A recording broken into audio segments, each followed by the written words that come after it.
Syederelun lahan sekitar 1 hektar di Blang Panjang, Kecamatan Muara 1, Kota Lok Semawe pada Kamis 8 Februari 2024 sekitar pukul 15.25 waktu Indonesia Barat terbakar.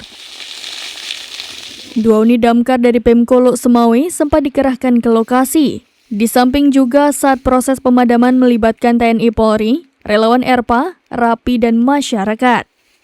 Danru Pemadam Kebakaran Kota Lok Semawe Ridwan Saputra menjelaskan pihaknya mendapat laporan adanya kebakaran lahan di Blang Panjang sekitar pukul 15.25 waktu Indonesia Barat.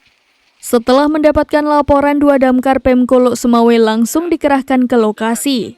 Proses pemadaman pun berlangsung sekitar 2 jam. Luas lahan yang terbakar sekitar 1 hektar. Ridwan menambahkan kondisi cuaca di Kota Lok Semawe dalam beberapa pekan terakhir sangat terik, terutama dari pagi hingga menjelang sore. Karena itu ia berharap masyarakat lebih berhati-hati dan jangan pernah membakar lahan.